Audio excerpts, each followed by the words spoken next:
Dear BCom part 1 students 2021-2024 session. यहाँ मैंने auditing का 3 वर्ड लिख रखा है। देखिए, इंटरनल आंतरिक रोक, इंटरनल चेक, आंतरिक नियंत्रण, इंटरनल कंट्रोल, और तीसरा आंतरिक अंकेक्षण, इंटरनल ऑडिट। ये बहुत कंफ्यूजन होता है लोगों के बीच में, और इसमें से एक क्वेश्चन निश्चित देता है, खास करके ये दोनों के बीच में डिफरेंस। ये तीनों है क्या? आंतरिक रोग किसको बोलते हैं? ये तीनों के तीनों, ठीक, अगर दो देखे इसके, ये दोनों ऑर्गेनाइजेशन के से जुड़ा हुआ है। अब होता क्या है? आंतरिक रोग, इंटरनल चेक सिस्टम ऐसा होता है जिससे कि एक आदमी के काम को, किए गए काम को दूसरा आदमी स्वतः अपने आप चेक कर ले। इसके लिए इंटरनल कंट्रोल सिस्टम लागू करते हैं। ठीक, इंटरनल कंट्रोल सिस्टम और इंटरनल चेक दोनों एक दूसरे से बहुत हद तक जुड़ा हुआ है। आप अपने ऑर्गेनाइजेशन में ऐसे काम का बंटवारा करेंगे लोगों के बीच कि कोई एक आदमी एक काम को शुरू से अंत तक नहीं करेगा। हर काम को एक एक आदमी के बीच में बांट देंगे। एक आदमी केवल एक काम को करेगा। जो दूसरा आदमी होगा वो पहले वाले व्यक्ति के द्वारा किए गए काम को चेक के बाद चेक करेगा और उस काम को आगे बढ़ाएगा।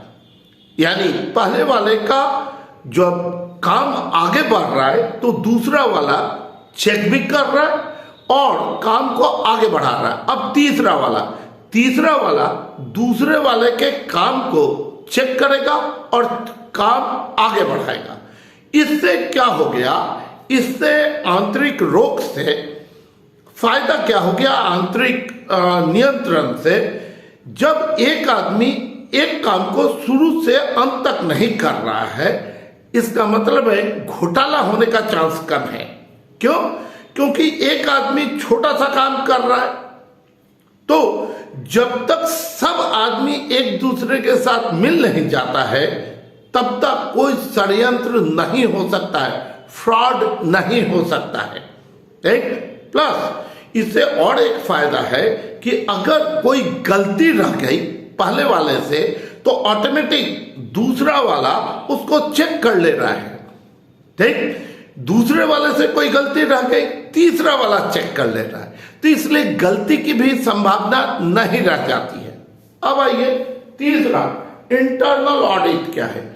इंटरनल ऑडिट बैंक या बड़े बड़े ऑर्गेनाइजेशन जैसे हिंदुस्तान लीवर, जैसे रिलायंस, ये लोग इंटरनल ऑडिट का प्लान लागू करते हैं। ये क्या होता है? अपने ऑर्गेनाइजेशन के ही तेज तर्रा एम्प्लॉय को एक डिपार्टमेंट बना देते हैं। जैसे बैंक में होता है ऑडिट डिपार्टमेंट। अब ऑडिट डिपार्टमेंट का काम क्या होगा? वो 365 दिन अपने ऑर्गेनाइजेशन का ही ऑडिट करता रहेगा और अपना फाइनल रिपोर्ट जो देगा वो रिपोर्ट अपने बॉस को देगा, अपने सीनियर को देगा। इंटरनल ऑडिट से ये फायदा उसको मिलेगा कि अगर कोई गलती रह गई इसके बावजूद तो वो इमीडिएट पता चलेगा। लार्ज ऑर्गेनाइजेशन जैसे देखिए बाटा, सारा काम एम्प्लॉय चला रहा है। बिग बाजार, रिलायंस, इन लोगों का लंबा काम हो रहा है, तो इसमें फ्रॉड के चांसेस ज्यादा है। इंटरनल ऑडिट अगर प्रोग्राम लागू करेगा तो क्या होगा? इमीडिएटली कोई गलती पकड़ में आएगी, प्लस इमीडिएटली तुरंत वो चेक हो जाएगा। करेक्ट? अब इसके नुकसान भी कुछ होते हैं, जैसे ये काफी खर्चीला होता है क्योंकि ऑडिट डिपार्टमेंट का आदमी दूसरा कोई काम कर नहीं रहा है, कुछ पैसा जनरेट तो कर नहीं रहा है, तो उसका केवल जो खर्च आ रहा है वो टोटल ऑफिस के एक्सपेंसेस को क्या कर रहा है? बढ़ा दे रहा है। तो इंटरनल ऑडिट का दूसरा लीगल वैल्यू नहीं होता है, कोई कानूनी वैल्यू नहीं होता है। ये केवल और केवल किसके लिए होता है? अपने ऑर्गेनाइजेशन भर के लिए होता है। कोई बाहरी आदमी आकर ऑडिट नहीं करेगा, जांच नहीं करेगा। कौन करेगा?